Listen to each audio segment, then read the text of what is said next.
그럼 제 목표 가격이 20에서 30만, 평균 25만이잖아요. 네. 그러니까 뭐 20몇만 달러까지 갔다가 다시 10만 달러가 깨지는 것도 가능하다고 생각하고 있습니다. 그럼 반대로 얘기하면은 이제 교보문고 베스트 20에 이제 비트코인 책들이 엄청 많고 네. 모두가 제 이제 책이 갑자기 비트코인을 역주행해가지고 다시 1위 가고. 라디오스타 나가고 네. 그러면은 이제 그럴 때 이제 네. 조심해야 된다.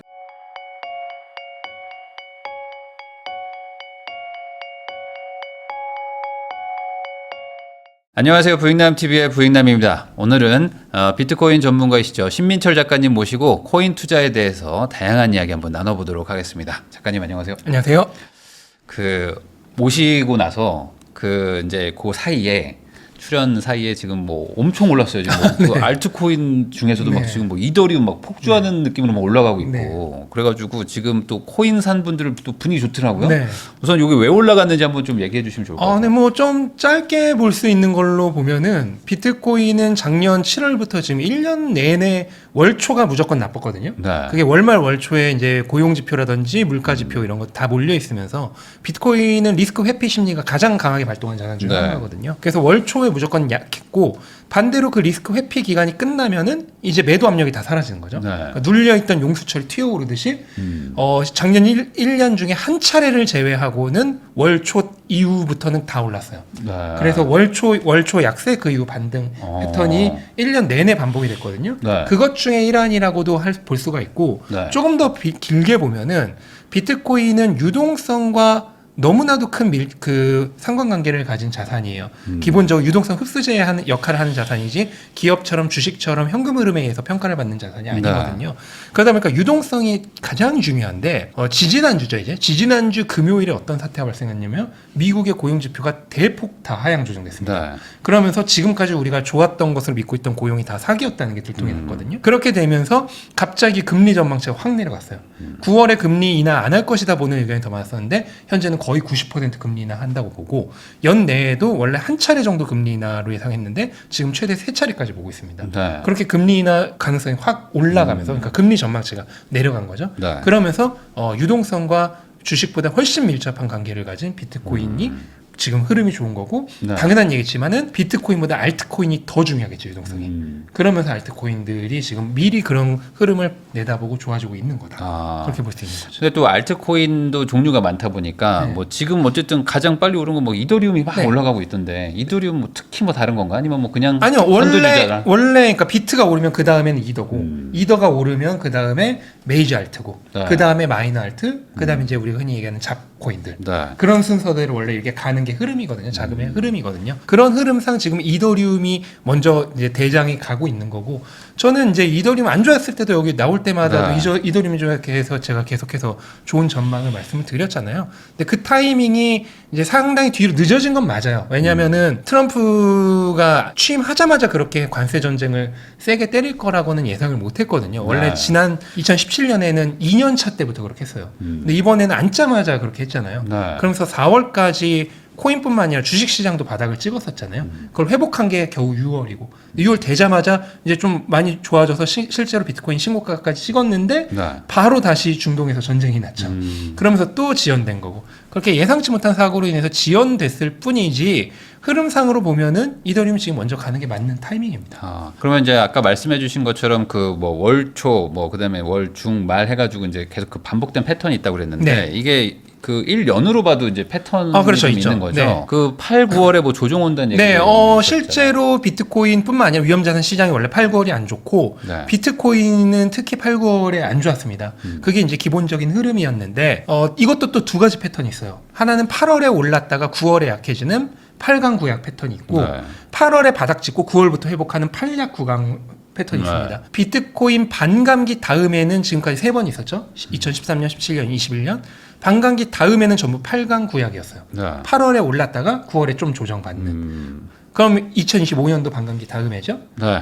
다만 기본적인 패턴은 8약 9강이에요. 8월에 바닥 찍고 9월에 상승하고 그게 2023년, 2024년 이번 사이클에서는 매번 그렇게 반복됐어요. 네. 그러니까 8강 구약이 될지 8약 9강이 될지는 모르지만은 어쨌든 8, 9월은 조금 안 좋은 기간이 있는 거죠. 네. 그럼 그때 뭐 조정이 좀 오긴 온다면은 과거의 패턴상 뭐 한 어느 정도나 조정이 좀 오는 거예요? 8강 구약의 이제 반감기 다음의 패턴 경우에는 네. 8월에 오른 만큼 9월에 떨어지진 않습니다. 8월에 오른 게 더 커요. 근데 그걸 이제 오른 거를 조금 식히는 거죠. 근데 8약 9강이 나올 경우에는 뭐 8월이 얼마나 약할지에 따라서 달라지는 거기 때문에 네. 확률적으로 보면은 지금 비트코인 가격이 이렇게 밑으로 이렇게 내려오는 일종의 깃발형 패턴이거든요. 네. 이 패턴 지금 하단까지는 충분히 갈 가능성이 있다고 생각을 해요. 8월에 만약에 약세가 나오면은 그 경우에는 한 11만 달러 정도까지. 네. 네. 하지만 9월부터는 반등할 가능성이 높다고 봅니다. 그 다음에 8월에 그대로 올라버리면은 저는 13만 달러까지는 충분히 가능성이 열려 있다고 생각을 하고 거기서 이제 조정이 오면은 다시 12만 달러 정도 그 정도를 바라볼 수 있는 거죠. 네. 8강 구약일지 8약 9강일지는 사실은 뭐 신이 아닌 이상 예측하기는 어렵고요. 근데 어느 쪽이 됐든 10월에 가서는 결국은 비슷한 가격에 만날 거라고 생각해요. 그러면 지금 만약에 뭐 비트코인을 굳이 산다 그러면은 뭐 그냥 적립식으로 좀 이렇게 나눠서 사면 될까요? 오를 땐 적게 사고 네. 내릴 때 많이 사는 동적 분할 매수를 하는 게 좋을 것 같아요. 네. 그러니까 같은 금액으로 수량을 조절한다거나. 그렇죠. 예를 들어서 내가 1억을 지금부터 2달 동안 넣을 거다. 네. 그러면은 뭐 하루에 200만 원씩은 사야 될 거 아니에요. 네. 50일은 있으니까. 그런데 똑같이 200만 원 사는 게 아니라 오를 때는 100만 원만 사요. 그리고 내릴 때는 300만 원 사는 거죠. 네. 그럼 평균 대략 200만 원으로 맞을 거 아니에요. 그렇게 하면은 조금 더 효율적으로 살 수 있죠. 어떤 분들은 꼭 뭐 한 뭐 3, 4% 빠질 때만 산다 뭐 이렇게들도 막 그것도 하시더라고요. 좋은 방법. 네. 근데 만약에 8월에 올라 버리면 9월에 조정받을 확률이 있기 때문에 8월에 좀 덜 사고 네. 9월에 많이 사는 게 좋고 8월에 이대로 거짓 지금 조금 오르고 있는데 이게 거짓 상승이고 여기서 반대로 이제 반대 방향으로 드라이브가 간다. 그럼 그때 많이 사고 9월에 회복할 때 조금 적게 사는 그런 식으로 약할 때 더 많이 사는 방식이 좋을 거예요. 그러면은 이게 뭐 물론 이제 왜 이렇게 패턴화가 되는지는 이제 과거 차트를 보면 이제 나오긴 하지만 그 이유는 좀 다를 수 있는데 이번에 뭐 약 강이 온다는 거는 뭘까요? 그냥 단순 그냥 시장의 심리가요? 네, 시장 심리고요. 그거를 네. 뭐 예측하기는 어려운 거고. 다만 만약에 8월과 9월이 다 좋아버릴 가능성도 있긴 있잖아요. 네. 근데 그런 케이스는 오히려 안 좋다고 생각해요, 저는. 왜냐면 비트코인 지금 역사에서 8월과 9월이 다 좋았던 때는 단 한 번도 없습니다. 8월이 좋으면 9월이 반드시 약하고 네. 8월이 약하면 9월이 좋거나 아니면 9월까지 약하고 네. 그렇기 때문에 8, 9월이 다 플러스였던 해는 한 번도 없어요. 그럼 만약에 이번에 8, 9월이 다 좋아버린다. 그럼 가보지 않은 길이잖아요. 네. 오히려 저는 안 좋다고 생각해요. 그랬다가는 오히려 10월에 모두가 원래 비트코인 10월이 제일 좋거든요. 근데 10월에 모두가 기대하고 있을 때 반대로 큰 조정이 온다든지 조정이 온다. 네, 그럴 가능성이 있기 때문에 차라리 가본 길이 낫다. 그러면 8월에 좋았으면 9월에 약하거나 8월에 안 좋았으면 9월에 좋거나 그냥 둘 중 하나가 되는 게 차라리 오히려 좋은 거죠. 근데 제가 요번에 뭐 기사를 하나 봤는데 하버드 대학교에서도 자기들 네, 맞아요. 기금을 1억 달러 이상 한 샀죠? 1,600억 정도를 네. 이제 비트코인 ETF에 투자했다 뭐 이런 얘기를 네. 제가 봤거든요. 그러니까 그만큼 이제 과거에는 안 들어오던 어떤 기관 자금 같은 것들, 맞습니다. 장기 투자 자금들이 들어오는 거니까 과거랑 좀 패턴이 달라질 수도 있는 거 아닌가? 이미 패턴이 달라진 거고요. 네. 다만 이제 그런 기관들에 의해서 패턴이 달라진 것도 있지만 저는 가장 큰 거는 결국 유동성이라고 생각을 해요. 이번 사이클이 과거처럼 급등 급락이 안 나오는 원인 중에 물론 그런 기관들 진입이나 시가총액이 커진 것도 있지만 더 중요한 이유는 유동성 진입이 아직 본격적으로 이루어지지 않았다. 미국 금리나 올해 아직도 안 했잖아요. 그러니까요. 네. 그러니까 유동성 그 출발 타이밍이 원래 유동성도 4년 주기의 사이클을 가지고 있거든요. 2008년에 금융위기로 리셋된 다음에 지금 똑같이 비트코인이랑 똑같이 네. 왜냐면 비트코인이 금융위기 때 탄생했잖아요. 그러면서 둘이 똑같이 지금 가고 있어요. 네. 그래서 공급을 책임지는 반감기 사이클도 4년이고 수요를 책임지는 유동성 사이클도 4년이에요. 네. 이게 정확히 맞아 떨어지면서 어떻게 보면 더 이 공급 수요의 이 충격이 더 강하게 발생한 거라고 볼 수 있거든요. 그런데 이번 사이클은 미국이 금리 인하를 예상보다 너무 늦게 하면서 그러면서 유동성의 본격적인 확장기가 과거 사이클들보다 뒤로 많이 밀렸습니다. 그러면서 아직 유동성이 본격적으로 비트코인을 진입을 안 한 거예요. 네. 그게 이번 사이클에서 강력한 포물선 상승을 만들지 않은 현재까지 가장 유력한 범인이라고 저는 생각을 하고 있어요. 그런데 앞에서도 말씀드렸다시피 그 미국의 금리 인하가 9월부터 본격적으로 재개가 될 거다. 그러니까 이게 그러면은 저 하나 궁금한 게 경제에 어떤 충격이 올 정도의 어떤 위기 상황이나 침체가 오면 금리를 이제 막 예전에 금융위기처럼 확 내릴 수도 그거는 있는데 단기적으로는 비트코인한테 안 좋은 거고. 네, 이미 팬데믹 때 겪었어요. 그럴 때 이제 한번 확 박살나지만 이제 유동성 풀리면서 다시 한번 회복했잖아요. 네, 그 회복도 제일 빨라요. 근데 현재 경기 침체 확률은 투자자들은 10% 수준으로 보고 있습니다. 네. 그러니까 경기 침체는 오지 않는다는 거죠. 그러면 비트코인은 뭐 조금 뭐 내려가도 뭐 11만 달러 정도. 그 정도로 보고 그 있습니다. 정도로 좀 네. 조정받고 다시 이제 유동성을 힘입어서 이제 본격적인 상승을 할 것이다. 네. 그러면은 이번에 또 이제 책을 쓰셨잖아요. 비트코인 폭발적 수익의 기회는 지금부터다. 슈퍼사이클 2026도 네. 써주셨는데 이게 결국에는 이제 사이클이 좀 뒤로 밀렸다 정도인 거지 아직 시작을 안 했다라고 보는 건가요? 아니요. 그러니까 원래는 이번 연도 말 정도가 사이클의 정점으로 봤었어요. 네. 근데 유동성 그 확장 타이밍이 뒤로 밀리면서 늦어지면서. 네, 전반적으로 사이클 길이가 길어지는 거죠. 그래서 내년 1, 2분기 길면은 2분기에서 3분기 넘어가는 그러니까 보통 여름 조정이 오니까 네. 그 여름 조정 전이 정점을 찍는. 그렇다면 지금으로부터 대략 길게는 1년 가까이 아직 사이클이 남아 있는 거죠. 그러면은 뭐 소위 말하는 이제 아직 정점은 안 왔다. 아직 멀었다고. 그렇게 단순하게 네. 생각한다면 네. 이렇게 좀 조정받을 때 조금 사놔라. 이렇게 조정이 온다면은 그게 이제 좋은 기회가 되겠죠. 네. 지금 사면 손해볼 확률은 아까 말씀하신 한 10% 이하다. 이렇게 저는 봐도 그렇게 될까요? 보고 있습니다. 물론 네. 중간에 이제 막 그 흐름을 잘못 타서 막 그냥 그쵸, 손절하고 네. 이러지만 않으면. 네, 그 알트코인 같은 경우는 사실 예측이 어렵고요. 네. 워낙 변동성이 크니까. 비트코인은 뭐 한 두세 달에 걸쳐서 분할 매수로 진입을 한다면은 특히나 오를 때 적게 사고 내릴 때 많이 사는 방식으로 진입을 한다면은 네. 손해 볼 일은 저는 거의 없다라고 생각을 합니다. 근데 저도 이제 그 비트코인 그 차트랑 뭐 이런 것들을 좀 보니까 그래도 좀 이렇게 안정적으로 좀 가는 느낌이 좀 들어요. 점점 더. 예전에 말씀하셨던 것처럼 막 수십 %씩 빠지고 네. 이런 일들은 뭐 알트에서 많이 일어나는데 말테서 뭐 비트코인에서는 네, 일상다반사죠. 버틸만 한 정도로 이렇게 움직이는 것 같은데요. 그래도 심적으로는. 네, 이번 사이클 들어서 변동성이 정말 가장 적고요. 네. 차트를 좀만 그려보시는 분들은 아시겠지만 추세선을 그려보면은 진짜 완벽한 이 우상향입니다. 쭉. 네. 변동도 없이 그냥 이 방향 그냥 그대로. 근데 과거 사이클들도 항상 이렇게 가다가요. 중간에 사이클 후반부 한 뭐 6개월, 8개월 남기고 갑자기 상승 각도가 이렇게 바뀌어요.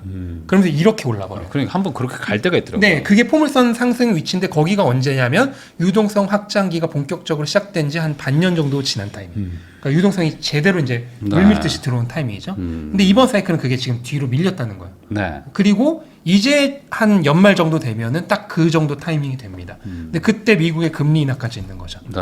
그러면은 이번 사이클 연말부터는 과거들과 마찬가지로 이렇게 상승하다가 완만한 상승을 하다가 각도가 딱 꺾이는 포물선 상승 지점이 연말 정도부터 올 확률이 상당히 있다라고 저는 보고 있어요. 과거 패턴으로 봤으면 원래 조금 더 빨리 왔어야 되는데 원래는 더 빨리 왔어야 돼요. 미국에서 금리를 좀 네. 못 낮추고 늦추다 네. 보니까 이제서야 오는 것이다. 네. 거기다가 이제 트럼프가 관세 전쟁 일으키면서 위험자산 시장 자체가 원래 가격 회복하는데 거의 반년이 걸려버렸죠.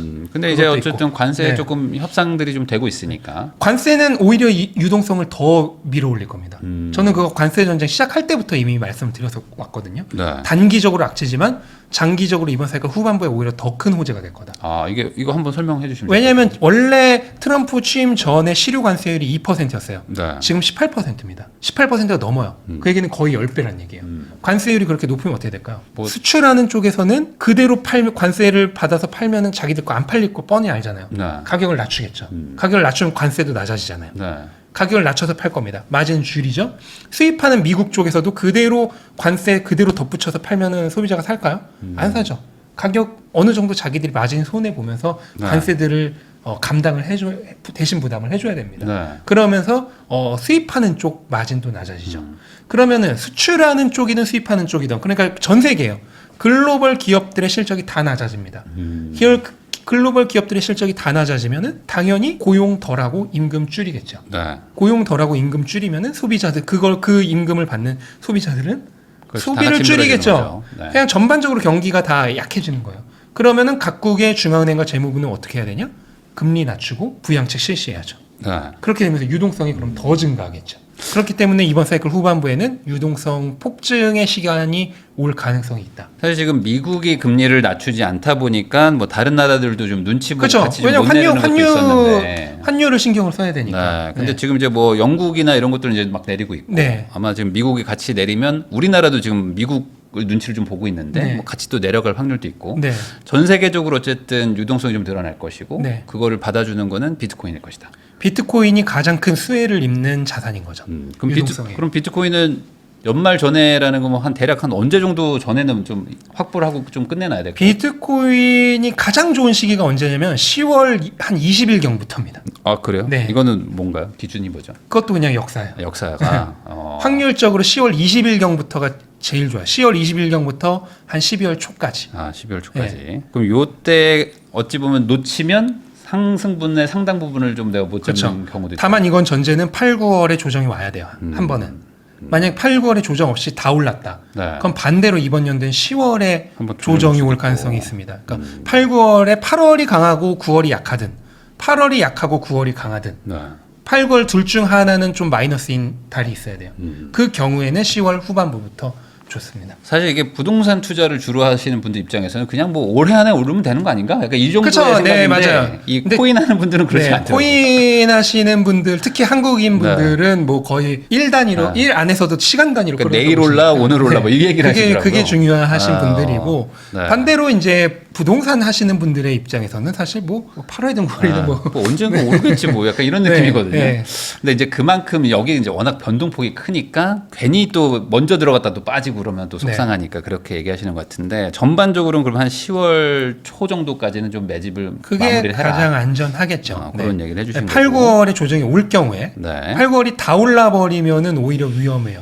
그럴 때는 8, 9월에 계속 오르면은 적게 사야 돼요. 근데 지금 비트코인 어쨌든 뭐 상승은 하고 있는데 그래도 어쨌든 고가라고 느끼시는 분들도 많은데 여기서 여지가 아직 많이 남은 건가요? 네, 그래도 이제 어느 정도 저는 뭐 이번 연도 말이나 내년 초 정도까지는 한 16만 달러까지는 무난히 오를 16만 거라고 달러. 보고 있습니다. 그러면 하나로 치면 2억이 아마 넘겠죠? 네. 2억 한 2, 3천 되겠죠?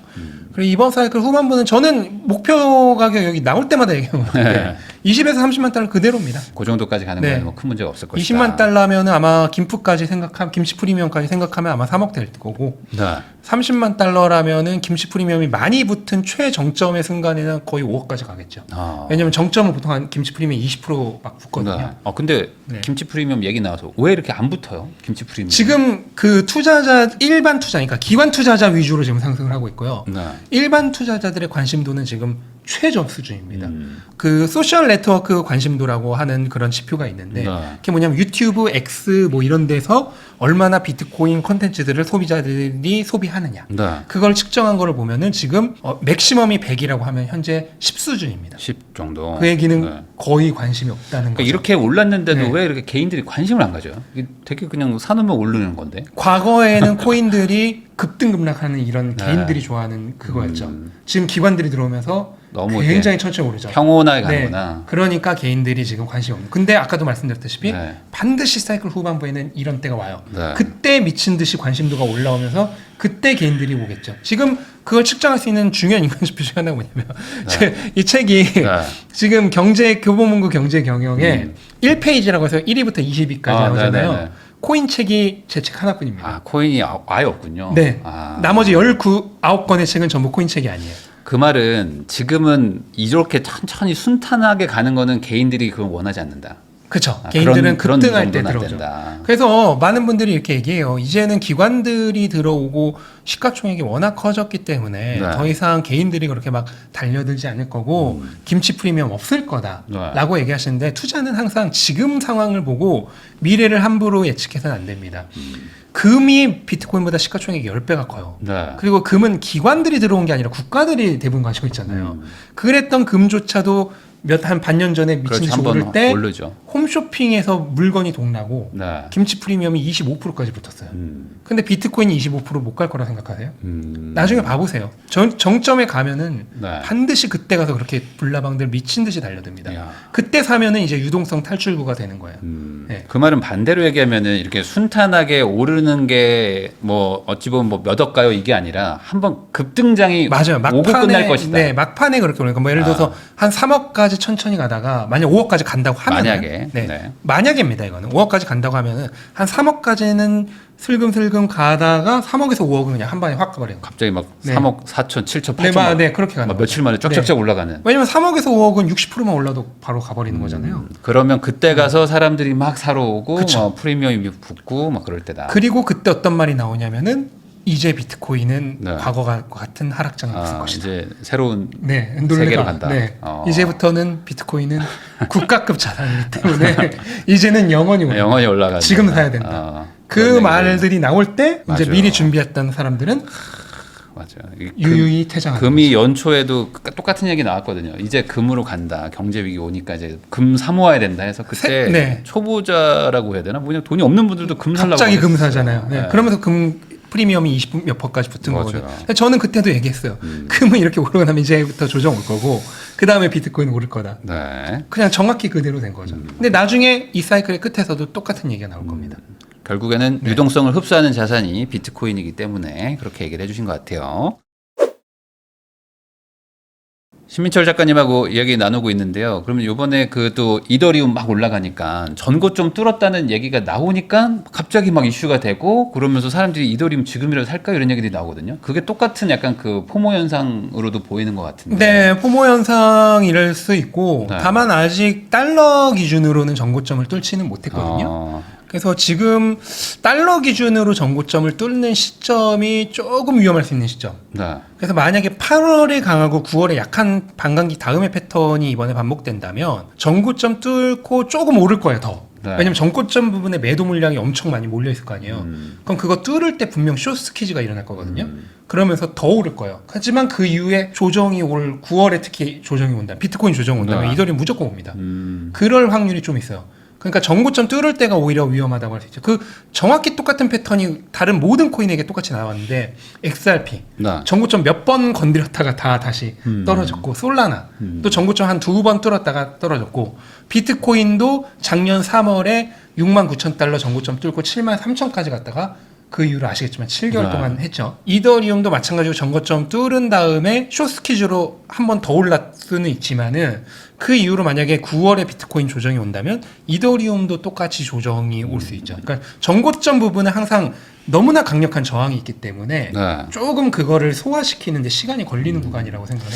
아무래도 뭐 본전만 찾으면 판다라고 생각하는 분들이 많고 그런 분들이 또 마음고생 많이 했는데 막상 도달하면 뭐 아마 예약 걸어놓으신 분들도 많을 것이고 이미 다 걸어놨을 거예요. 네, 그러니까 아마 올라가도 계속 팔리니까. 네. 그러면 그걸 뚫고 간다는 건 사실 뭔가 다른 동력이 더 있어야 된다는 거 아닙니까? 네. 그거는 알트코인은 비트코인의 폭등이 그게 네, 그 비트코인 사이클에 맞춰서 밑에서부터 올라오는 힘으로 아무리 뚜껑이 강해도 네. 밑에서 압력이 너무 강하면 결국 뚜껑이 뻥 하고 뚫리잖아요. 그렇게 될 거라고 보고 다만 처음에는 한 방에 뚫리지 않고 뚜껑이 들썩들썩하죠. 네. 이게 이제 전고점 부분에 있는 그 저항 매물들을 녹이는 기간입니다. 그 기간 동안은 한번 쳤다가 조정, 네. 한번 쳤다가 조정. 그러다가 뭐 세 번째나 네 번째에 퍽 하고 뚫거나 그렇게 되겠죠. 그러면 이번에도 아까 말씀하신 것처럼 비트코인에서 뭐 한 8, 9월 뭐 그때 조정이 온다 그러면 여기도 이제 어쩔 똑같죠. 수 없이 똑같아요. 알트도 같이 네. 이렇게 되는 네. 거고 알트코인들 자체만의 어떤 그런 경쟁력 향상으로 뭐 가거나 이런 건 없나요? 뭐 있어요. 리플도 네. 있고. 네. 일단은 제가 알트코인 하이퍼사이클 책에도 썼지만 비트코인 전고점 돌파한 이후 첫 번째 메이저 조정을 완전히 끝낼 때부터 알트코인 시즌이라고 말씀드렸거든요. 네. 이번에 정확히 그렇게 됐죠. 비트코인 전고점 돌파 제대로 한 거는 작년 11월이잖아요. 네. 그 이후 첫 번째 메이저 조정이 이제 12월 1월부터 온 거죠. 근데 그거를 저는 한두 달로에 끝낼 거로 봤지만 트럼프가 취임하자마자 관세 전쟁 일으키고 중동 전쟁 일어나면서 그게 6개월을 간 것뿐이지 그게 원래 예상보다 더 뒤로 지연됐을 뿐이지 결국 타이밍상으로 보면은 그 전고점 돌파 이후에 첫 번째 메이저 조정을 끝낸 시점부터 알트코인 시즌이 시작이 된 거고 네. 그 분명한 증거가 뭐냐면 대장인 이더리움부터 제대로 상승을 하는 거. 작년 11월에 트럼프 당선 시에 상승할 때는 이더리움 시가총액 비중이 떨어졌어요. 그 얘기는 뭐냐면 이더리움보다 다른 알트들이 더 맞아요. 올랐단 말이에요. 그 얘기는 뭐냐면은 감정적인 상승이에요. 근데 이번에는 이더리움 시가총액 비중이 오르고 있어요. 그 얘기는 뭐냐면 대장인 이더에서부터 돈이 모여서 가는 제대로 된 상승이에요. 네. 이 대장이 가고 뒤에 잔챙이들이 따라가야 그게 진짜 진격이거든요. 대장은 뒤에 남아있고 잔챙이들만 그러니까요. 간다면 그거는 페이크일 네. 가능성이 높아요. 어. 근데 실제로 이번에 이더부터 오르고 있고 그 다음에 최근 한 달 정도 새에 이더리움 현물 ETF로 비트코인 현물 ETF보다 기관들의 자금이 더 많이 들어오고 있습니다. 근데 이더리움의 시가총액은 비트코인의 5분의 1 수준이죠. 네. 시가총액은 5분의 1 수준인데 현물 ETF로 들어오는 돈은 비트코인보다 더 많아. 더 많다. 그 얘기는 몸집 규모를 생각했을 때는 네. 어마어마한 자금이 지금 이더리움을 몰리고 있다는 거죠. 네. 근데 모든 돈은 결국 낙수효과입니다. 이더리움으로 이렇게 돈이 집중되면 이더리움이 다 못 받아낼 거 아니에요. 그 돈들이 흘러 넘치겠죠. 그러면서 다른 알트들로 가겠죠. 그때부터 다른 알트들도 이더리움 다음에 상승을 하겠죠. 근데 거기에 추가적으로 다른 아트들도 지금 예를 들어서 XRP 리플 같은 경우에도 SEC와의 소송 완전 이제 종결 수순으로 가고 있습니다. 네. 그리고 솔라나 뭐 도지 이런 애들도 지금 현물 ETF가 승인될 빠르면 정말 빠르면 올해 말 느려도 내년 1분기에는 승인이 될 확률이 굉장히 높아요. 네. 그러면 이제 기관들의 자금이 이더리움뿐만 아니라 다른 메이저 알트들로도 갈 수 있는 그런 입구가 뚫리게 되는 거예요. 그 방금 전에 기관에서 이더리움으로 돈이 규모로 보면 한 대여섯 배 이상 간다고 했는데 그렇게 간 이유도 있을 거 아닙니까? 단순히 싸선가요? 아니면 뭐 이더리움 자체 경쟁력이 뭐 아니요, 좋아진 건가요? 이제부터 그 기관들도 알트 시즌을 생각을 하는 거죠. 어. 네. 이제는 알트들이 갈 타이밍이다. 네. 그리고 이더 너무 못 가고 있었으니까 완전 저가 매수 타이밍이다. 추가적으로 이더리움 그 스테이킹 현물 ETF가 지금 스테이킹이 안 되는데 네. 블랙록이 이거를 신청을 했습니다. 블랙록이 신청을 하면은 그건 되는 거예요. 네. 시간의 문제일 뿐이에요. 그럼 현물 ETF의 스테이킹까지 승인이 되면은 훨씬 더 많은 자금이 올 거란 거를 예상한 선점일 수 있죠. 이게 사실상 이제 이자가 발생할 것이다. 그렇죠. 이자가 발생하게 되는 거죠, 이제. 그러면 이제 투자도 되고 이자도 나오니까 그러니까. 훨씬 더 이제 매력적이 되니까 더 많은 자금이 들어올 것이다라고 하는 것을 예측하는 선점 효과가 지금 미리 자금 스마트머니들이 움직이고 있는 거죠. 그러면 이번에 이더리움이 거의 한 2배 이상 막 올라버렸는데 확 올랐는데 이게 지금 기관 자금인가요? 아니면 여기도 개인 기관 자금이 주도한 거죠. 네. 그러면서 이제 같이 이제 개인 투자들도 많이 들어가고. 개인은 조금 뒤늦게 들어갔겠죠. 그럼 이게 사이클 상승의 초입인가 아니면 이것도 아직은 좀 지켜봐야 되나 어떻게 돼요? 8, 9월은 제가 앞에서도 말씀드렸다시피 조정의 가능성이 있잖아요. 네. 그래서 과거 비트코인 사이클 역사를 보면은 거의 대부분의 경우 8, 9월은 비트코인 시가총액 비중이 올랐습니다. 그 얘기는 알트코인보다 비트코인이 더 좋았다는 거예요. 네. 그리고 본격적으로 비트코인 시가총액 비중이 떨어지기 시작한 시점은 10월부터입니다. 그걸 생각한다면 알트코인 역시 8, 9월은 오른다고 포모 와서 몰빵하지 말자. 네. 아니 근데 그 예전에 그런 얘기 해주셨죠. 비트코인이 먼저 한번 딱 치고 올라가면 그 다음에 알트가 오고 나중에 뭐 밈코인이나 뭐 이런 것들 네. 간다. 그러면 지금은 우선 비트코인에 좀 투자를 좀 해야 되는 시기라고 봐야 되나요? 이더까지는 지금도 가능하고 다만 몰빵 투자보다는 분할 매수로 네. 분산 투자를 해서 그렇게 가는 게 좋고요. 아마 연말 정도부터는 이제 메이저 알트들 가기 시작할 거예요. 솔라나, XRP, 네. 도지. 그 다음에 내년 초 정도에 또 비트코인 항상 1월이 조정이 오거든요. 네. 그거 지나고 나면 한 2월부터는 이더는 당연히 뭐 대장이니까 그때부터는 쭉 계속 가는 거고 그 다음에는 이제 그 다음 코인들 마이너 코인들 한 시가총액 22건 밖의 코인들 그렇게 오르다가 사이클 정말 후반부 가면은 이제 밈 코인들 정말 또 미친 듯이 오르겠. 과거 패턴 그냥 그대로 반복되는 거예요. 시간이 좀 늘어졌을 뿐이다. 인간의 본성은 바뀌지 않기 때문에 역사는 계속 반복됩니다.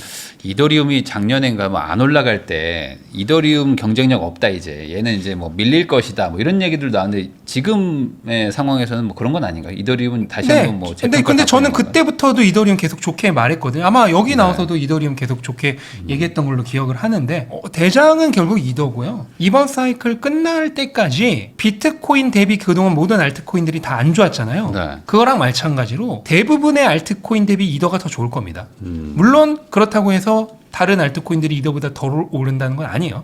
당연히 이더보다 더 오르는 알트코인들이 있겠죠. 네. 근데 평균적으로 봤을 때는 그냥 이더 산 게 제일 많이 오를 거예요. 평균적으로 봤을 때는. 근데 그 중에서 이제 좋은 애들은 이더보다 더 가는 거죠. 네. 그리고 몇몇 민코인들은 어느 한 타이밍에만 이더보다 훨씬 좋겠죠.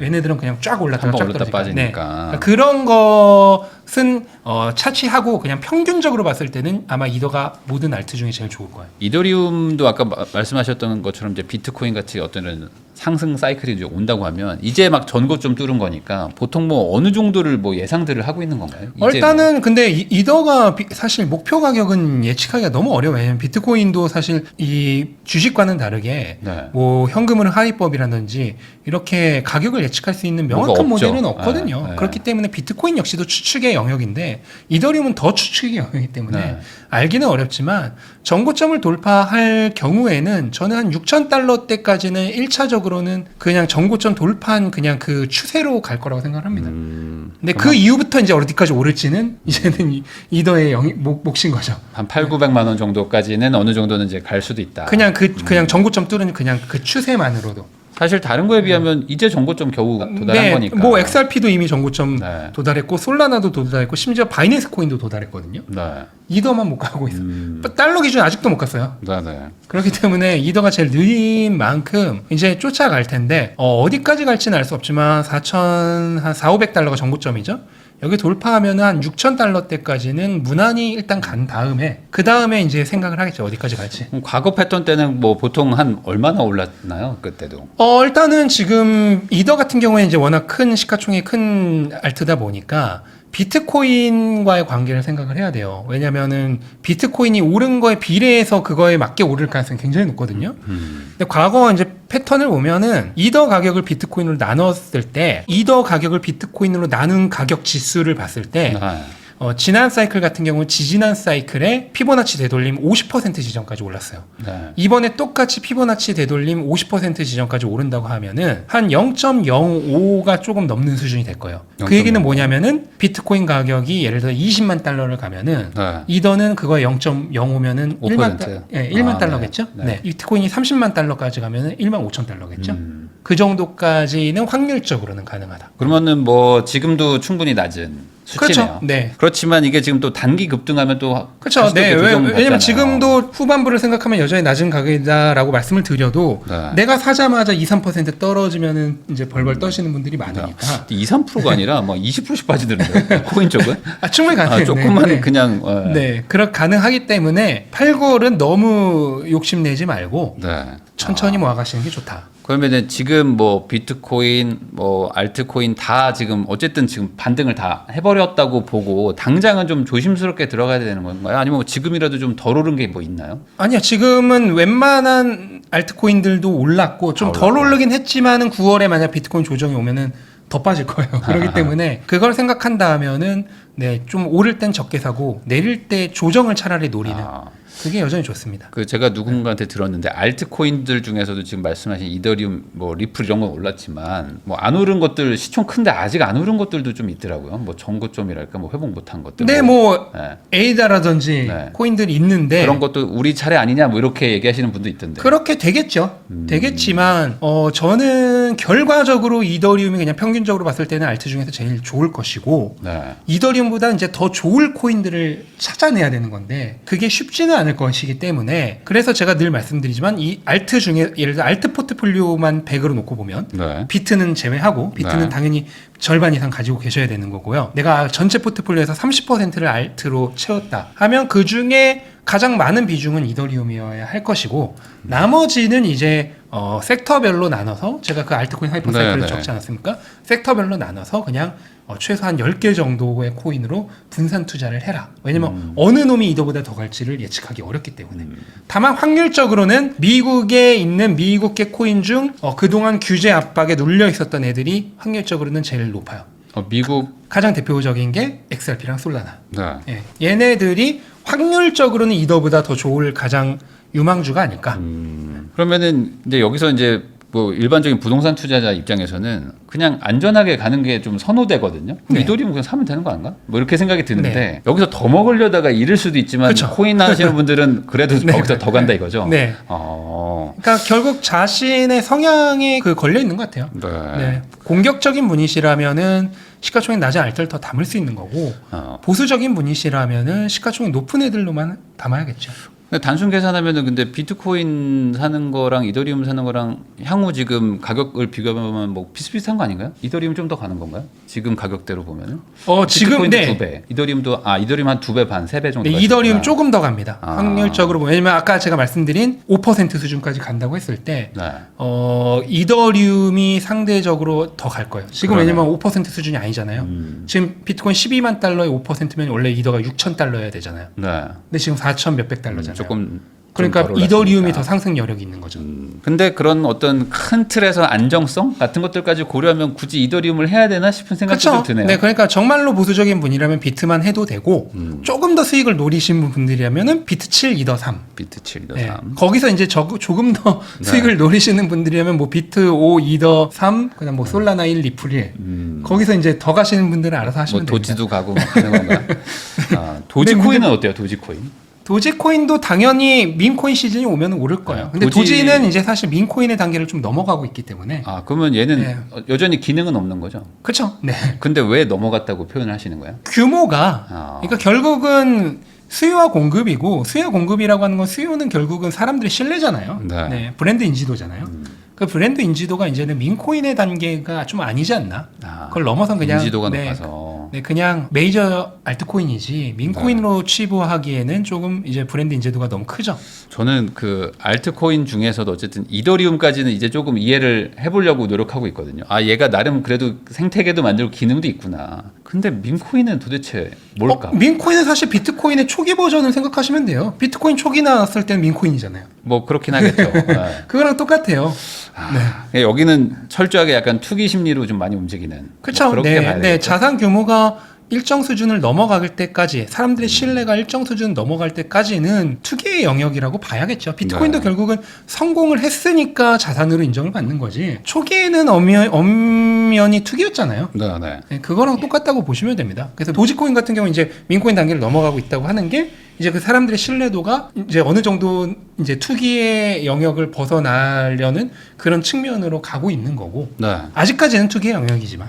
네. 그 이더리움 이런 것들, 뭐 솔라나 이런 것들이 지금 스테이블 코인 관련해서는 또 추가적인 어떤 호재라고 볼 수 있는 부분이 네, 있을까요? 있죠. 네, 스테이블 코인 법안이 통과가 되었고 이제 1년 반 정도 후부터 실행이 될 텐데 네.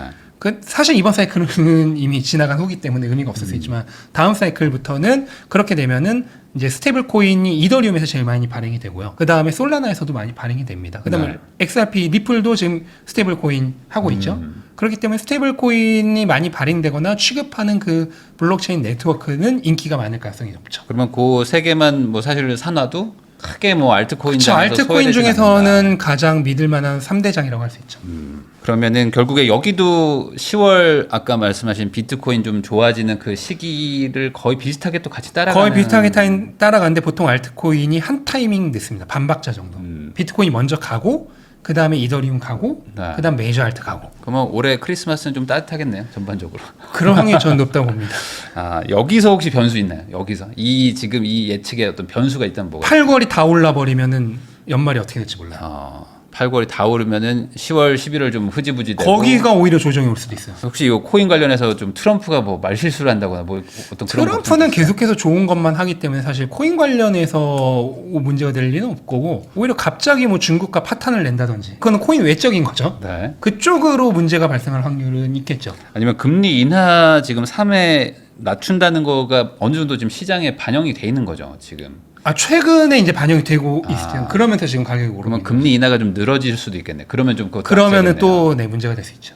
또는 고용이 갑자기 예상을 훨씬 뛰어넘는 속도로 나빠진다던가. 네. 그러면 이제 경기 침체 얘기가 또 갑자기 나오겠죠. 그러니까 알겠습니다. 항상 리스크는 존재해요. 네. 근데 리스크를 생각을 안 하면 투자는 못 하는 거죠. 그렇죠. 그리고 이제 워낙 변동성이 크기 때문에 결국에는 좀 믿음으로 갈 수밖에 없는. 그렇죠. 그러니까 그 변동성이 너무 두려우신 분들은 상대적으로 변동성이 가장 낮은 비트코인만 투자를 하시는 게 맞아요. 네. 아니면 정말로 짧게 보고 가시던가. 근데 이런 얘기들은 아마 기억에서 삭제되고. 그렇죠. 이제 네. 오른다 했던 것만 기억에 남아서 네. 이제 안 좋아지면은 알트코인만 사고 네. 그렇게 하시니까 그래서 그게 문제인데 사실 비트코인만 사도 충분히 돈을 버는 것 같은데 이제 아무래도 소액으로 하시고 뭐 젊으신 분들은 한방 인생 바꿔봐야 되니까. 제가 이번 사이클 처음 이제 비트코인 얘기를 한 게 비트코인이 2,600, 700만 원일 때 이 네. 비트코인 슈퍼 사이클 얘기를 했거든요. 이제 제가 운영하는 멤버십에서. 네, 맞아요. 그때로 생각을 하면은 지금 한 2,600 6배. 대비 야, 1억 6천, 7천이잖아요, 지금. 네. 거의 6, 7배죠. 네. 그러니까 올랐어요. 이미 2년 만에. 근데 비트코인은 전 재산을 넣을 수 있는 자산이잖아요. 이미 뭐 10조 원 이상을 넘는 사람도 있는데 네. 전 재산을 넣을 수 있는 자산이 2년 만에 6, 7배라는 건 사실 엄청난 상승이거든요. 왜냐면 리스크가 큰 자산이 2년 만에 6, 7배는 그거는 있을 수 있죠. 근데 그런 애들은 많이 못 벌어요, 돈. 왜냐면은 많이 못 넣을 테고 네. 많이 넣더라도 불안해서 중간에 뺄 테고 그러니까 많이 못 버는데 비트코인은 전 재산 그냥 넣고 그냥 가져가도 되는 자산인데 2년 만에 6, 7배니까 사실 엄청나게 오른 거거든요. 근데 돈 번 분들이 별로 없어요. 네. 왜냐면은 알트코인 넣고 그다음 좀 내리면 팔고 네. 오를 때 갑자기 포 모아서 사고 그러니까 지금 이더리움도 뭐 300만 원, 200만 원 할 때 안 사시다가 그다음 갑자기 500 오르니까 넘어가니까 사고 지금 그러다가 또 사신다고. 조정 오면 또 손절하고 그러니까 결국에 그러면 이제 이거에 대한 신뢰나 믿음으로 결국 가야 된다고 했지만 그 믿음보다는 그냥 차트만 보고 계시는 그렇죠. 분들이 대부분이다. 네. 그래서 투자에 성공을 하려면요 일단은 자산에 대한 공부량이 되어야 되고요. 네. 그래서 자산에 대한 이해가 일단은 필연적으로 무조건 있어야 돼요. 그래서 자산에 대한 믿음이 일단 있는 상태에서 그 다음에 뭐로 봐야 되냐면 그 자산이 추세를 타는 시기를 잡는 능력이죠. 네. 그게 이제 사이클을 이해하는 능력이죠. 그 두 가지를 그럼 그 추세를 타는 시기를 읽는 능력은 어디서 키워지냐? 일단은 그 자산 자체의 사이클이 있을 거 아니에요? 그걸 먼저 이해를 해야 되고 두 번째는 얘를 밀어 올리는 거시경제 환경이나 이런 시장 상황들을 읽을 수 있는 능력이 있어야 되죠. 그거에 대한 그 두 가지가 되면은 게임은 끝난 거예요. 자산 자체에 대한 공부. 네. 그 다음에 얘가 추세를 타는 시기에 대한 공부. 그게 두 개가 다 하면 게임이 끝난 거죠. 그렇죠. 그러고 네. 나서 뭐 이렇게 시기의 어떤 네. 변수 정도는 그거는 뭐 있겠지만, 부동산도 마찬가지 아닌가요? 그런 건 있겠지만 똑같잖아요. 뭐 올라갈 거다 내려갈 네. 거다 정도의 전망만 네, 맞아도 그렇죠. 정확한 타이밍은 바닥은 못 잡아요. 네. 정확한 꼭대기도 못 잡아요. 하지만 큰 흐름을 읽을 수 있다면 바닥 부근에서 들어가는 거고. 그 다음에 정확한 꼭대기는 못 잡지만 어깨부터 머리까지 어딘가에서는 빠져나오는 거고. 그리고 이제 어떤 분들은 이제 항상 뭐 머리 꼭대기에 팔려고 하시지만 어깨에서 머리 찍고 다시 어깨로 내려올 때 팔아도 되거든요. 그쵸, 그럴 그쵸. 수도 네. 있는 거니까 그 흐름과 어떤 전망에 대한 방향성 이런 것들이 훨씬 중요한데 그쵸. 대부분 다 이제 단기적인 것만 다음 보죠. 주에 오르냐, 네. 내일 오르냐 이런 걸로 이제 판단하시니까 이제 그렇게 하는 거는 쉽지 않다 이런 얘기 해주신 것 같습니다. 비트코인 슈퍼사이클 2026 저자이시죠. 신민철 작가님하고 이야기 나누고 있는데요. 그 방금 말씀해 주신 것처럼 이제 그 비트코인도 이제 밈코인으로 시작했다가 어찌 보면 이제 다들 욕하고 했을 때도 이제 끌고 와가지고 지금은 이제 1억 6천 7천만 원까지 온 이제 어느 순간 이제 디지털 금이고 앞으로 막 미래를 바꿀 자산 뭐 이런 데까지 이제 점점 뭐랄까요 인식이 바뀌고 있는데 그러다 보니까 이제 막 기관들도 막 수조 원씩 뭐 수십조씩 투자도 하고 있고 이렇게 된 게 어찌 보면 또 과거처럼 다시 또 아예 빠지면 인식이 다시 원래대로 아이고 아무 의미 없잖아 이렇게 바뀔 건지 아니면 이제는 진짜 뭔가 시대가 바뀐 건지 어떻게 보세요? 저는 분명히 비트코인 사이클 끝나면은 크게 떨어지는 시기가 올 거라고 여전히 믿고 있고요. 네. 그렇게 되면 또 대부분의 사람들은 다 욕하면서 떠날 거라고 생각을 합니다. 오히려 반대로 그때가 이제 또 다시 들어갈 수 있는 가장 좋은 타이밍인데 네. 예, 아마 많은 사람들이 떠날 거예요. 그럼 그렇게 되기 전에 어느 정도 정리를 해뒀다가 네. 그 다음에 다시 떨어졌을 때 들어가면은 너무너무 좋죠. 그게 이제 사이클 투자죠. 네. 사이클 투자의 효율이 압도적으로 좋다고 보시면 돼요. 과거 두 번의 사이클을 만약에 사이클 투자를 했다고 하면은 그렇게 뭐 꼭대기 바닥 아니고 한 꼭대기의 80%그 얘기는 뭐냐면은 정점의 한 60%부터 정점까지 분할 매도를 한 거거든요. 네. 그럼 평균적으로 80% 정도 되겠죠. 그 다음에 바닥이 아니고 바닥부터 바닥의 2배까지 분할 매수. 네. 그러면 한 1.5배잖아요. 바닥에서 1.5배. 이거는 그냥 누구나 할 수 있는 거죠. 사이클에 대한 이해만 있으시면은. 네. 그러면은 이렇게 사이클 투자를 했을 때 지난 두 번의 사이클을 거쳤으면은 그냥 장기 투자한 사람은 1 비트코인 그대로죠. 물론 그렇다고 해도 뭐 어마어마하게 많이, 올랐죠. 네, 거의 많이 100배 올랐죠. 올랐죠. 예. 네. 하지만 장기 이렇게 사이클 투자를 한 사람들은 비트코인이 8개로 늘어나 있습니다. 그러면 뭐 한 700배, 800배가 오른 거죠. 그러니까 이렇게 사이클 투자라는 게 사실 들어보면 너무 합리적이고 좋은데 문제는 그 사이클 한번 삐끗할 수도 있잖아요. 삐끗할 수도 있고 만약에 그 삐끗했는데 올라가지고 추격 매수했다 빠지고 그러니까 결국에 다들 사이클을 단기든 장기든 보고 하다가 삐끗하면서 이제 손해를 보기 때문인데 이번에 그 사이클도 또 반복될 수도 있지만 이제 시장의 어떤 인식이 이제 점점 디지털 자산 금 뭐 이렇게 하면서 기관들도 들어오니까 과거 같은 그런 폭락이 안 올 수도 있잖아요. 근데 과거 같은 폭락은 안 올 수 있다 하더라도 변동성은 줄어들지만 결국 상승과 하락의 그 리듬은 바뀔 수가 없어요. 어느 자산이든 영원히 오른 자산 없어요. 뭐 횡보할 수는 없을까? 그렇게 되게 엔비디아조차도 정점 찍고 30% 떨어졌었잖아요. 네. 그런 식으로 어떤 자산이든 엔비디아 지금 비트코인보다 시가총액 훨씬 크죠.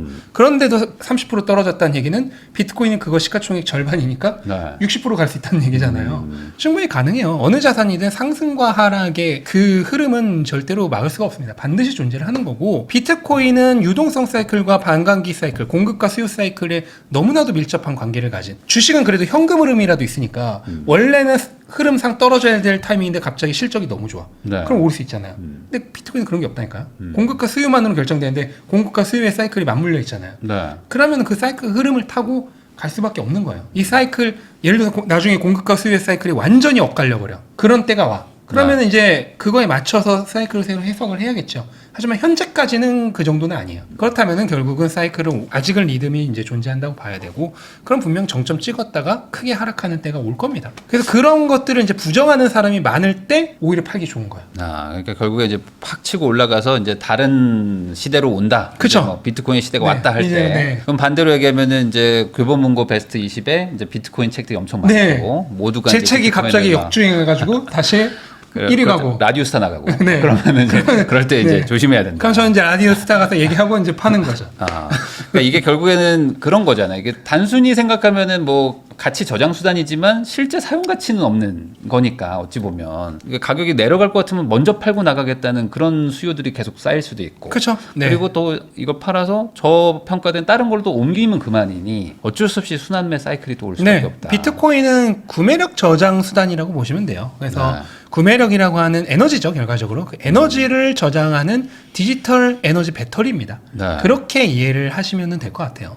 그러면은 결국에 뭐 시간의 차이는 있겠지만 내년이든 뭐 내후년이든 이렇게 하락을 한다면 반대로 지금 기관들이 뭐 자금을 엄청나게 투입을 하고 있는데 이 기관들도 그런 걸 모르진 않을 것이고 그쵸? 여기들도 손해 보려고 들어가진 않을 텐데 그러면 이곳들도 결국에 개인 투자자들의 그런 포모 매수를 노리고 들어가 있다 이렇게 봐도 되는 걸까요? 그런 기관 중에서도 기관마다 성격이 다 다르잖아요. 네. 당연히 단기적으로 보는 기관이 있을 거고 중기적으로 보는 기관이 있을 거고 아주 장기적으로 보는 기관도 있겠죠. 네. 그럼 이런 아주 장기적으로 보는 기관은 당연히 상관 안 하겠지만 단기나 중기로 보는 기관들은 당연히 그런 흐름을 이해하고 우리가 스마트머니라고 얘기하죠. 먼저 네. 들어가 있는 거죠. 이런 애들은 나중에 오히려 개인들이 갑자기 미친 듯이 달려들 때 그 개인들에게 떠넘기고 나오겠죠. 네.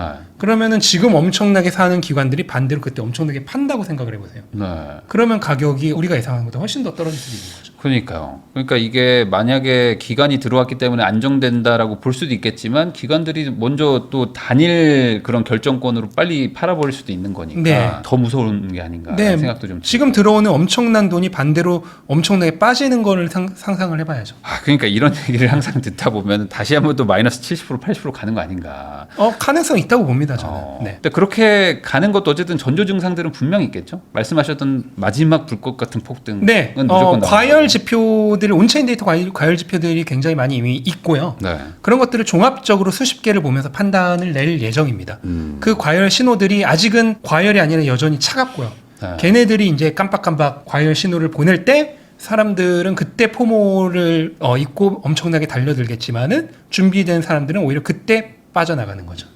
그러면 아까 말씀하셨던 그 뭔가 가치를 계산할 만한 게 없다라고 이제 얘기를 해주셨지만 이더리움 같은 경우 그리고 이제 뭐 알트코인 같은 경우는 스테이킹처럼 네. 이렇게 이자를 받고 뭐 하는 게 있으니까 일종의 배당주처럼 어느 정도 이렇게 저점이 또 확보되고 뭐 그런 건 없을까요? 아니 그 이자가 결국 그 코인으로 나오기 때문에 코인으로 나오니까.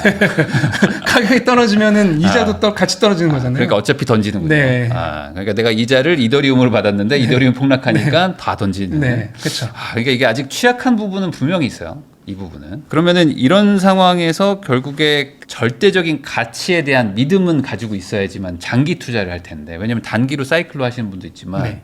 어떤 분들은 한 반은 들고 가고 반은 팔겠다 뭐 이런 얘기도 있잖아요. 아예 그냥 장기로 가져가는 것도 괜찮을까요? 가능은 하죠, 당연히. 비트코인과 일단 알트코인은 안 되고요. 알트코인은 무조건 사이클 정점에서 파는 게 맞고 네.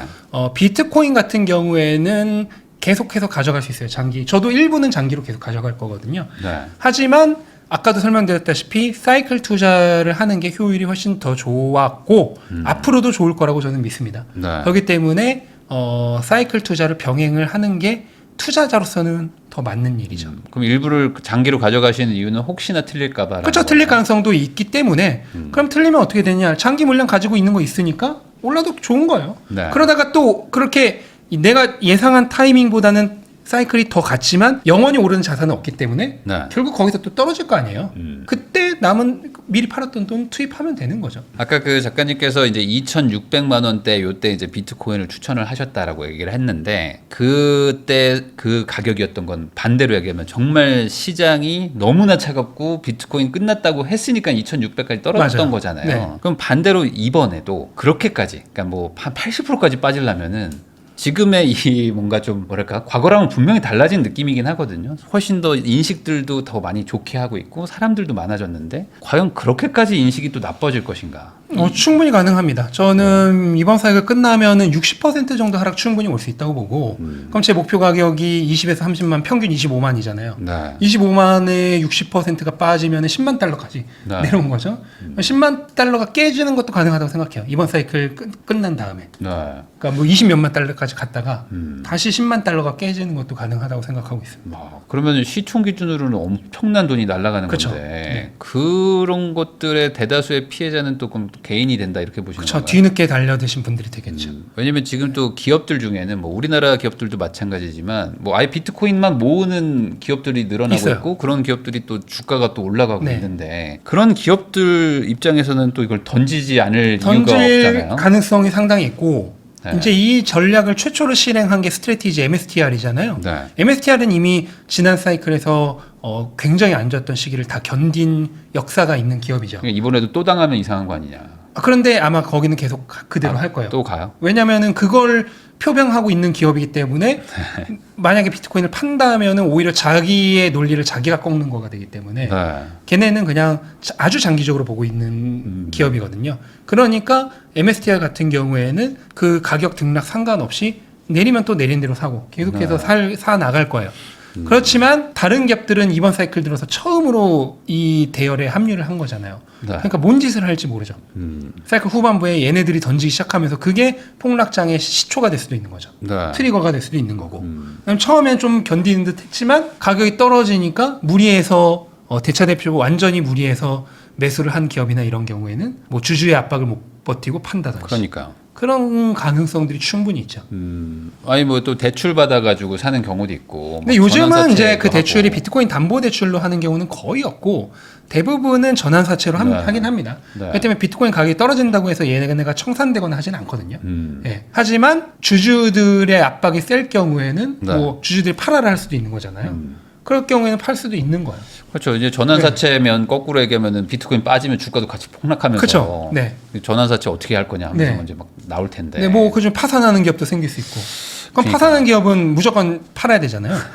네. 그렇죠. 네. 그냥 결과적으로 여기도 결국에는 아직 안전한 그런 건 아니기 때문에 그렇죠. 반대로 이런 단점들도 분명히 좀 알고는 가셔야 되지만 아직 상승 사이클이 끝나지 않았다는 것을 믿고 베팅하시는 분들이 있다면은 뭐 이제 한번 10월 전에 해보시라 이런 얘기를 해주신 것 같고 그러면은 뭐 아직 먼 미래 뭐 한 1년 뭐 2년 뒤 얘기라고 할 수 있겠지만 이번 상승장이 끝나면 결국 이렇게 가격 쭉 하락하게 되면 뭐 작가님 그 자산을 뭐 팔아서 뭐 어떻게 운영하실 생각이십니까? 뭐 여러 가지 방법이 있는데 사람들에게 가장 추천할 수 있는 거는 그냥 다음 사이클을 기다리는 거예요. 현금을 괜히 들고. 그거 괜히 엄한 데에 들어갔다가 네. 거기서 또 물려가지고 정작 비트코인으로 넣어야 되는데 개인 투자자들은 물리면 못 빼거든요. 네. 이게 물렸더라도 여기가 더 좋은 투자가 있으면 여기 손실을 생각하지 말고 가야 돼요. 근데 개인 투자자들은 그게 잘 안 되세요. 안 되죠. 네. 네. 내가 물려있으면 무조건 본전 오기 전에는 못 팔아요.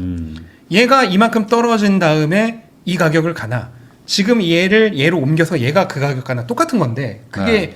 머리로는 이해가 되시는데 심정적으로 이해가 안 되시나 봐요. 안 되죠. 네. 네. 그래서 못 빼시기 때문에 괜히 엄한 데 가셨다가 물리지 말고 사이클 그냥 다음 사이클 바닥을 다시 기다리는 게 가장 좋은 방법이고 또 한 가지 방법은 이제 경험이 많으신 분들에 한해서는 반대로 이 얘기는 하락장이 높은 확률로 온다는 얘기는 공매도 투자가 굉장히 기회가 있겠죠. 아. 그런 분들 같은 경우에는 그때는 오히려 공매도 투자를 한다든지 네. 그런 방법들이 생각해 볼 수 있겠죠. 자기 꼭 머리에서 어깨에 내려가서 뭐 허리쯤 가는 거에 명확하게 보이면 그때는 공매도를 한번 가능한 해볼 거죠. 법도 네. 할 수 있을 것 같네요. 그런 식으로 또 하락장 때는 하락장에 맞는 투자를 또 해야 된다. 네. 그러면 반대로 이번에 만약에 하락장이 또 왔어요. 그러면은 사이클이 어쨌든 또 한 번 반복되는 건데 다음 사이클도 그러면 또 4년 뒤에 오는 이런 게 또 반복될까요? 저는 반복될 거라고 보고요. 좀 짧아질까요? 그래서 이번 사이클이 만약에 길어지면은 제가 예상한 대로 뭐 지금부터 1년 후까지 이렇게 원래보다 연장된 거죠. 그러면 뒤에 그 하락장이 보통 1년인데 이 하락장이 조금 빠르게 마무리될 가능성이 있다고 생각해요. 어차피 4년 주긴 똑같다. 네, 똑같이 가야 되니까. 반면 만약에 하락장이 똑같이 1년이었다. 네. 그러면 다음 사이클은 주기가 좀 짧아진다든지. 네. 이런 식으로 결국은 어느 정도 시간대는 맞출 거라고 생각을 합니다. 네. 이거는 열차가 앞에 게 지연됐다고 해서 뒤에 열차들이 완전히 똑같은 시간대로 지연되지 않죠. 최대한 땡기죠. 몇 개 가면은 어떻게든 맞춰서 원래 시간대로 맞추려고 하잖아요. 네. 그런 식으로 될 거라고 생각을 해요. 그러면 이번에 어쨌든 하락장의 신호탄은 개인들이 쏠 것이다. 개인 아니면은 이번에 들어왔던 기관들. 기관들. 네. 그러면은 그 기관들이 판다는 거는 어떻게 알 수 있는 거예요? 뭐 온체인 데이터를 통해서 계속 나오고 ETF가 있잖아요. 특히 네. ETF가 매도하면은 이제 기관들의 매도 물량이 많은 거죠. 그러면 오히려 이런 정보들이 많아지고 뭐 유튜브도 그렇고 책에서도 많이 얘기를 하니까 갑자기 급락이 더 빨리 올 수도 있고 뭐 그런 건 아닐까요? 정보가 이렇게 많아졌지만 제가 2,600만 원일 때 사라고 할 때 아무도 안 샀거든요. 그래도 혹시 좀 과거보다는 그래도 좀 빠져나올 시간을 줄까요? 충분히? 과거보다는 조금 낫겠죠. 하지만 결국은 역사는 계속 반복된다라고 보셔야 됩니다. 그러면 네. 지금은 약간 뭐 공격적인 투자라기보다는 언제든지 좀 뭐 내려갈 수도 있으니까 좀 조심조심해서 나올 마음도 어느 정도 좀 갖고 있으셔야겠어요. 가지고 있는 그렇죠. 사람 다만 입장에서는. 아직까지는 조금 사이클 여유가 있으니까 지금 이제 사이클 후반부를 준비를 하면 되는 거죠. 그럼 이번에 이제 비트코인 슈퍼사이클 2016 책도 쓰셨지만 결국에는 사이클 투자도 기반은 비트코인이라는 거는 장기 우상향한다는 거에 대한 믿음으로 가지고 가는 거잖아요. 그렇죠. 말씀하신 것처럼 뭐 저번에 뭐 한 8천에 팔아서 뭐 2천에 사면 좋았겠지만 안 팔고 가도 뭐 1억 6천 또 온 거니까. 그쵸. 아예 그냥 나는 그 비트코인 뭐 우리 아이 준다 하면서 그냥 뭐 한 개는 무조건 가지고 있어라. 뭐 이런 얘기들도 있잖아요. 네. 초장기적으로 봤을 때 비트코인의 가치는 뭐 어디까지 갈 것 같아요? 네, 저는 이거는 사실 그 이제 MSTR 그 뭐 스트래티지 CEO인 마이클 세일러가 네. 굉장히 좋은 그런 비전을 제시해 줬는데 마이클 세일러 같은 경우에는 2045년 지금부터 20년 후죠. 네. 20년 후에 비트코인이 전체 자산 시장 규모의 한 7% 정도까지는 차지를 할 거라고 보고 있어요. 근데 이게 허황된 숫자가 아닌 게 블랙록의 CEO가 비트코인에 대해서 2에서 5% 비중을 얘기했거든요.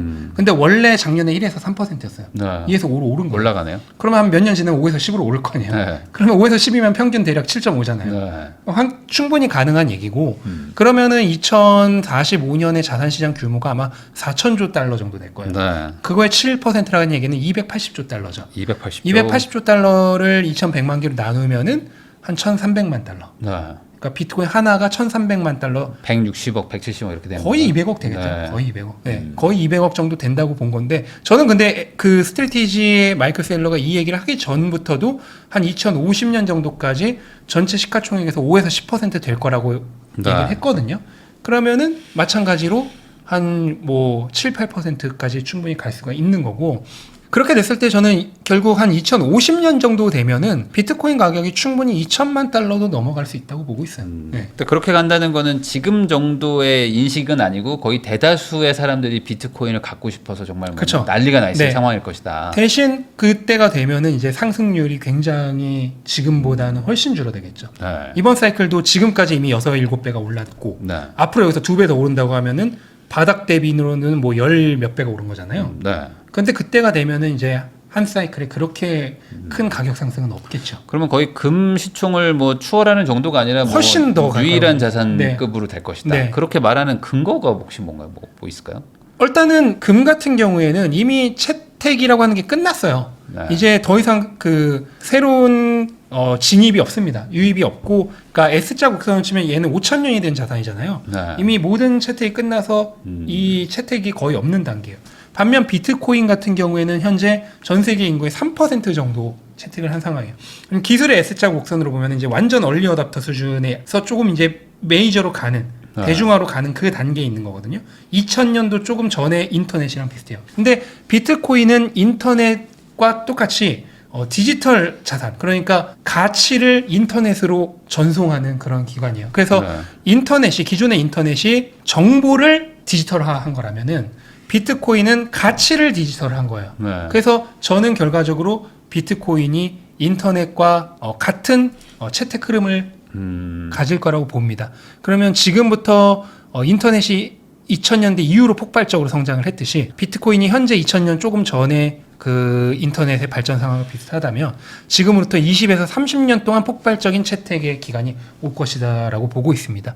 그렇게 된다면은 충분히 5에서 10% 정도 자산 시장의 포지션을 차지할 수 있을 거라 보고 실제로 지금 기관 투자자들이 뭐 이미 맥시멈 5% 근데 이건 더 늘어날 거니까 그럼 충분히 5에서 10% 정도 자산 규모를 생각을 하겠죠. 네. 그래서 이제 이런 비트코인 관련된 영상을 올리면 항상 그 밑에 이제 댓글 달리는 것 중에 모든 재산을 다 정리해서 비트코인을 사야 된다라고 말하시는 분들이 있거든요. 그냥 그런 분들이 이제 그걸 믿고 가는 거죠. 그렇죠. 네, 그거는 이제 개인의 판단과 성향에 따라 다른 건데, 물론 당연히 뭐 자산 분배를 하는 거 좋고 다 좋고 특히 뭐 집 같은 경우에 내 집 한 채는 또 다른 의미잖아요. 네. 그런 것들과는 별도로 저는 비트코인 모든 분들에게 하라는 거 아니에요. 비트코인이 전 재산을 다 담아도 괜찮은 자산이라고 생각을 합니다. 그렇다고 뭐 다 비트코인에만 네. 올인하라는 말씀은 아니고 그게 가능한 자산이다. 네. 비트코인은. 사실 이제 어느 정도 비트코인은 스스로 좀 증명을 좀 한 것 같기도 하고요. 그러면은 반대로 이렇게 생각할 수도 있겠네요. 이번에 만약에 사이클이 끝나가지고 또 이렇게 좀 하락이 돼서 한 5, 60% 빠지게 되면 그때는 한번 좀 재산의 상당 부분을 좀 넣어놔야 되지 그렇죠. 않을까? 그때가 또 네. 엄청난 기회죠. 왜냐면 거기서 네. 또 한번 이렇게 올라가면 근데 그때 제가 또 비트코인 이제가 타이밍이다 하면 아무도 안 들어요. 그러겠죠. 네. 그때 되면은 이제 뭐 아무도 안 사려고 네. 하니까 그 가격이 될 네. 것이고. 그리고 이제 또 4-5배 오르면 그때 들어와서 또 비트코인이 아니고 알트코인을 네, 사시죠. 맞아요. 저 이번에 반복됩니다. 느꼈습니다. 이번에 그 이더리움이 그렇게 욕을 먹다가 이번에 이제 전고 좀 뚫으니까 살까요 하는 분들이 엄청나게 늘었다는 걸 보고. 네. 아, 근데 제가 이게- 아마 저저번 나왔을 때 이더리움 뭐 200 맞아요. 엄청 안 좋을 때 이더리움 좋아질 거라고 말씀했잖아요. 그때 뭐 댓글 안 네. 좋거든요. 네. 그러니까 또- 그런 것들이 또 반복된다. 계속 반복될 겁니다. 그러니까 이게 사이클을 알아도 결국에 돈 버는 사람은 소수에 불과하다는 거고 그 부분에 대해서 이제 왜 그렇게 되는지도 여러분들도 그렇고 저도 그렇고 좀 이런 것들 좀 진지하게 좀 생각해 볼 필요가 있다. 요 말을 마지막으로 또 이제 영상 마무리하도록 하겠습니다. 지금까지 신민철 작가님 모시고 코인 시장에 대해서 이야기 나눠봤고요. 요 내용들 잘 고려하셔가지고 본인 투자에 도움 많이 받으시면 좋겠습니다. 오늘 작가님 나와주셔서 감사드립니다. 감사합니다.